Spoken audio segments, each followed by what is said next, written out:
Welcome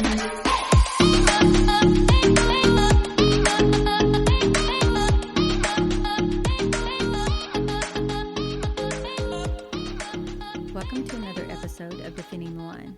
I'm Christy Shepard, and this is my weekly podcast to share the story of what happened in the murder of my cousin Debbie Carter in our small Oklahoma town, and how finding out that those men convicted of that crime were innocent, and how that turned into a quest for truth and accountability. In the first several episodes, I've tried to help you see this through the lens that my family was experiencing all of this. And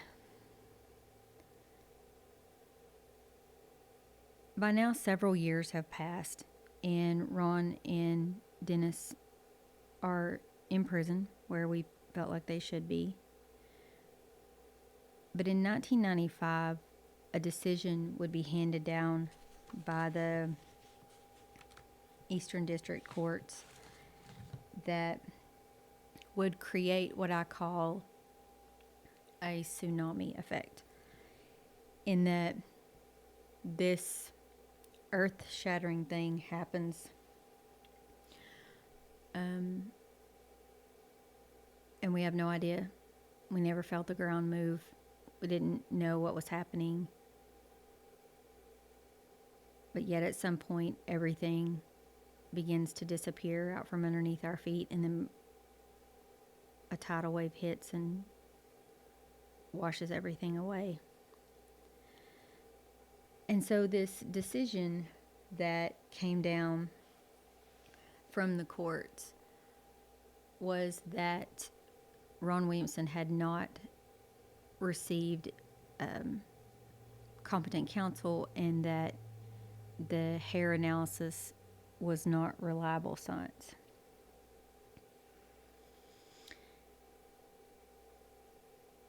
And so during this time also, remember, between this decision and what would happen a few years later in 1997, that is about the time that I went to do my interview with the district attorney's office, as well as Detective Smith. And it always made me wonder if this was maybe why they were kind of evasive with me, because they thought maybe I was asking about, in regards to some of the things that were going on. But I had no idea. Like, I was clueless as to how any of this worked, or any of it would affect, the case at all. And so, even in the article, it says the district attorney is quoted as saying that, had every assurance that the Oklahoma Attorney General, Drew Edmondson himself, would handle the immediate appeal of C's ruling in the 10th Circuit U.S. Court of Appeals in Denver. Says Peterson went on to say, "I'm flabbergasted, bumfuzzled, angry, confused, and a lot of things. I have had this case go through so many appeals and such scrutiny without ever having anyone question the conviction, and then this opinion to come down. It simply doesn't make sense." So again, never really thought anything about it, had the assurance of the district attorney, had the assurance of the attorney general. Shouldn't be any kind of issue. And so not really worried about it. So during this time also, I am finishing up my undergraduate degree, and my minors in criminal justice. So we got to visit the prison. And of course I was going to sign up to go. But I'd never been to a prison. I've never even been inside of jail, much less a prison, a maximum security prison. And so going to McAlester, where the prison is located, as you drive into the town, or that part of the town, there is a statue of a big bucking bull, and I has kind of a figure of a prisoner, cowboy prisoner, because they used to have a big prison rodeo there. And the prison sits off the highway kind of on a hill, and from a distance it looks very clean and, pristine. It's white. But as you drive down the street and get closer, more of the real character of the place, shows itself, where you can just see layers upon layers of paint that has been painted over other chipped paint, and the windows were foggy and really spooky. And I remember as we entered the prison, there was a sign that said, "Enter at your own accord. Your life will not be negotiated for." And I remember thinking, like, oh God, do I go back to the van, or I hope, nothing goes awry while I'm in here. And our tour started out in the big, what they call the prison rotunda, which is this big open area. And I remember that your footsteps echoed incredibly loud there. And hanging from the ceiling was these huge paintings that were done by name of a man like Conrad Mass, I think. And he was referred to as the crazy artist. But there were these 10 by 16 murals that were painted on bed sheets or something that he did, that hung from the prison rotunda. And actually, I think they have like bullet holes and stuff in them, which is kind of crazy from some riots. And, we went on to the rest of our tour and toured around. And eventually we come to a part of the prison that's called the H Unit, which is where death row is housed. And it's kind of an infamous place in that the entire unit is underground. And so all of the, electric and plumbing and all that is run overhead. And if you've ever been inside of a jail or anything and you've heard those doors close, it is something you don't ever forget. And it rings especially true in that underground fortress that's there. And it's all concrete. And I think that they're in lockdown about 23 hours a day. And we continued our tour, and at one point we all are entering this room, and there's kind of a couple different levels that have chairs on them, and everybody's kind of crowding in and sitting down. And I kind of took a place off by the door and sat down. And what we were looking at was through the glass we were in the death chamber. And I was very interested in this process and, what would happen. And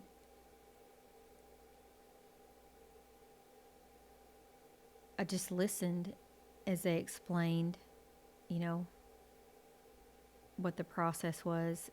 And I remember feeling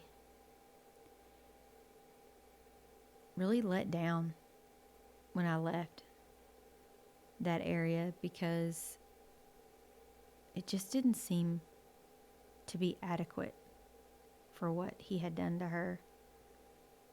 It just seemed so medical and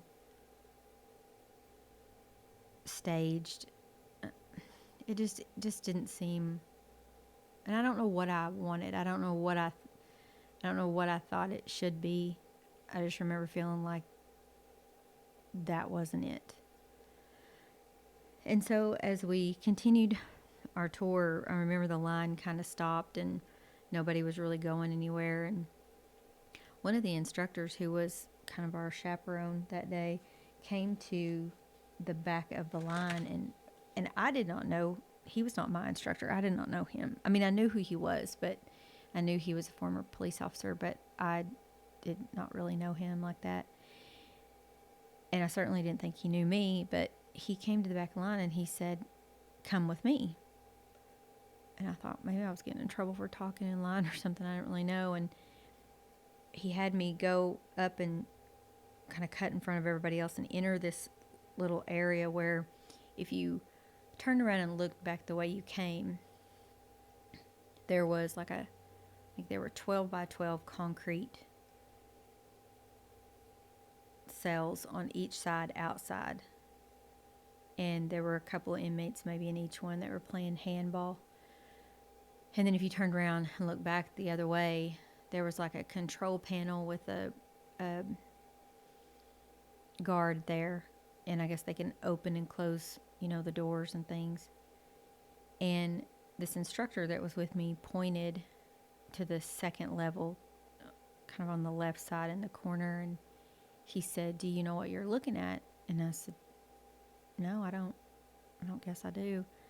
And he said, "Ron Williamson sits in that cell right now." And I remember my heart kind of dropping into my stomach.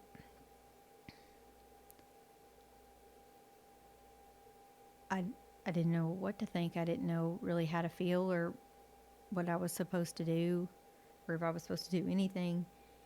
And I was like, "Really?" And he said, "Yeah." And he said, "He's probably screaming and banging his head in that cell right now. Like he's crazy." And I remember in that moment wishing him all the hell that I possibly thought that place could bring him. And it wouldn't be too much longer after that I would find out that I got exactly what I wished for.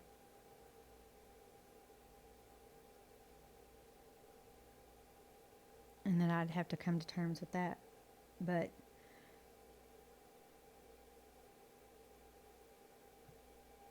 not long after my visit at the prison, there was I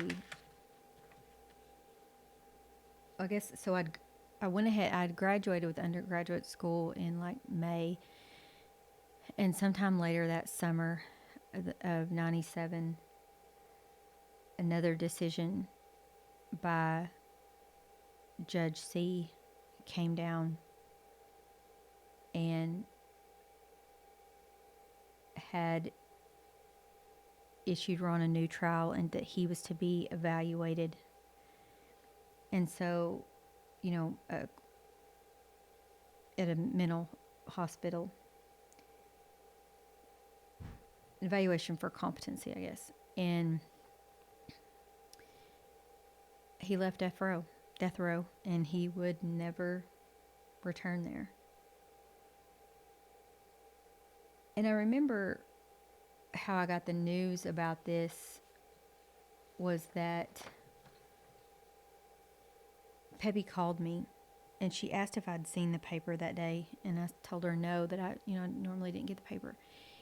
And she said that they were going to give old Ronnie a new trial. And I was confused. I remember thinking, like, what are you talking about? What? And so I said, let me go get a paper and I'll call you back. And so I went to the post office where they have papers outside for sale and bought one and sat in my car and read this very lengthy article and some of the different quotes and things from the judge. And I'll just point out that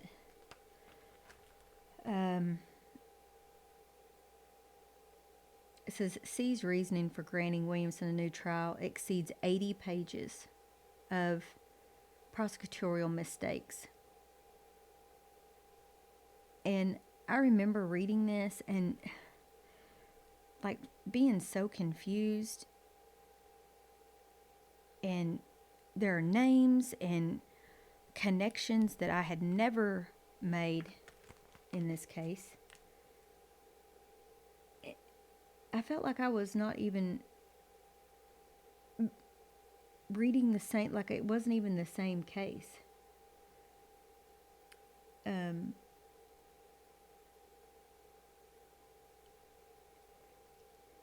I'm trying to find a quote that was, I'm sure I'll find it later, but anyway, this article just really kind of blew my mind. But of course, again, there's nothing about Debbie. There's nothing, other than her name and, that she was murdered. And also, it states how they're going to do this DNA testing, which at that time also, keep in mind at this time, that was relatively new. And no one had really ever looked or had anything, had any knowledge of the whole DNA stuff other than the O.J. Simpson trial. And, that was so over everyone's heads and confusing. This just seemed, again, like we wasn't even understanding how this could even be the same case. And so I just became more and more angry, and I drove to the newspaper office. And I remember the author of the article was a man named Roy Deering, and he worked there for our paper. And I remember I went in and I asked where his office was, and they told me it was up the stairs and to the left. And I marched myself, I guess this is my first advocacy effort. I marched myself up the stairs and pretty much just gave Roy Deering what for.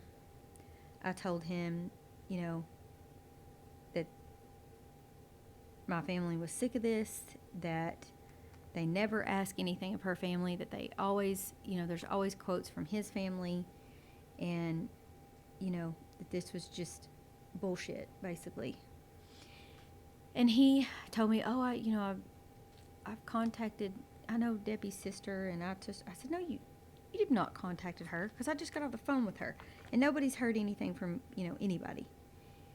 And I was just furious, and I threw the paper at him, and I remember I walked out.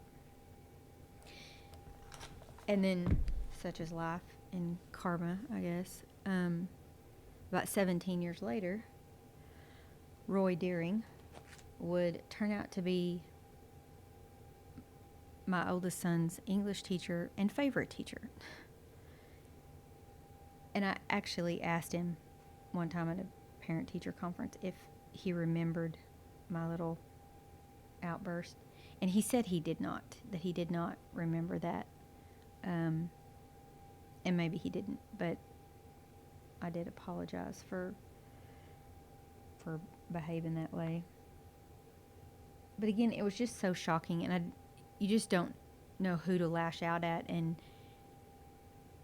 like I said, very confusing. And the article is probably the longest one that was ever written about Debbie's case. And so he was going to get a new trial, and there was going to be all of this, evaluations and testing and all of this stuff. And at the same time, I was primarily working with adults with severe mental illness, right after graduation.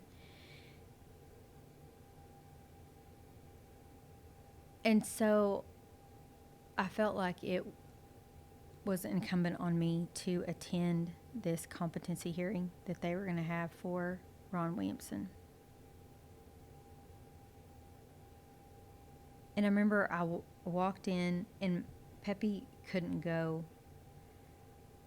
And I walked in, and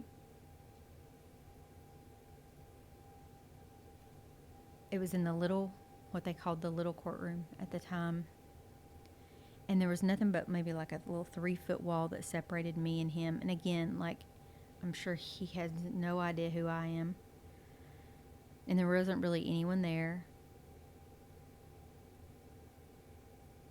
And how he looked was so shocking to me, because that's not at all what I had remembered that he looked like. You know, he had just become this old man, and his hair was like stark white, and he was missing teeth. And I quickly realized he was unmedicated. And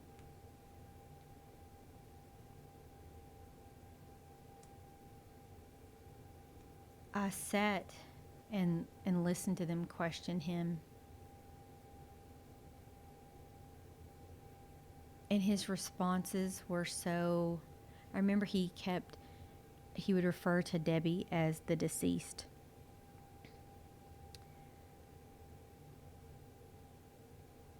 And he was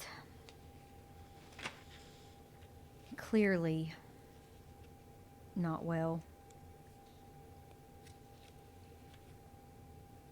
And I realized very,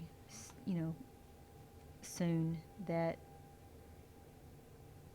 this wasn't any kind of ploy or trick or anything like that.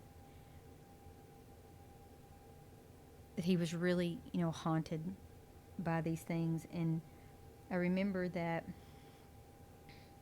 the lawyer had, he was asking him short questions, but his answers were kind of long and odd, and I found myself watching him,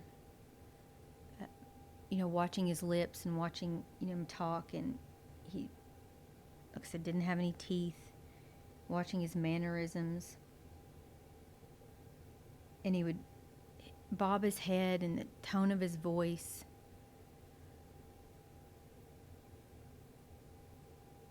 And he, at one point, his lawyers asked him about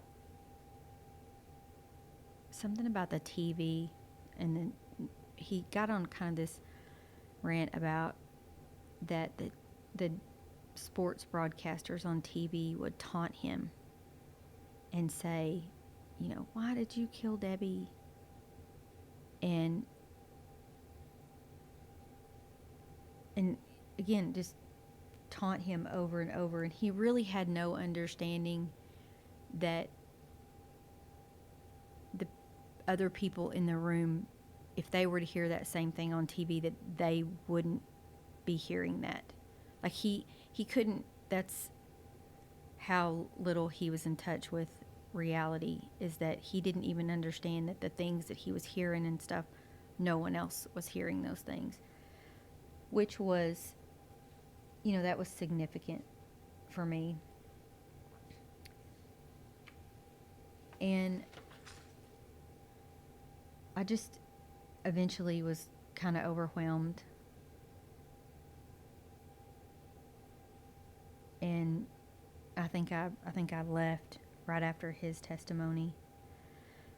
And I went to my car, and I really contemplated how I was going to call Peppy, how I was going to tell her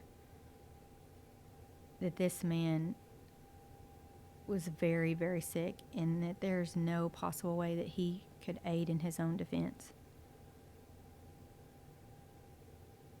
And so finally I, gave her the call, and she knew why I was calling. And she asked me how everything went, and I told her, I didn't know what the judge would say, but he was very, very sick, and I didn't know how any of this would go, but he was not well. And she said, I hate to hear that.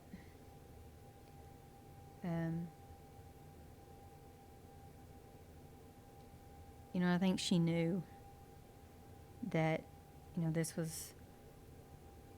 certainly wasn't going to be the end of it.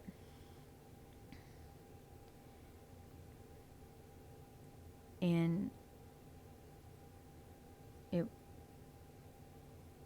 certainly would not be. So it would be a couple more years after that hearing and after that decision.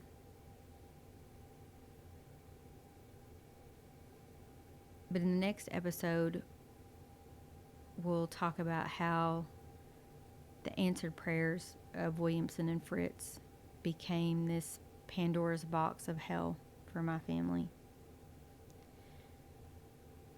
So you can go to defendingtheline.com for other information and updates, as well as Defending the Line on Instagram. And I thank you again so much for listening.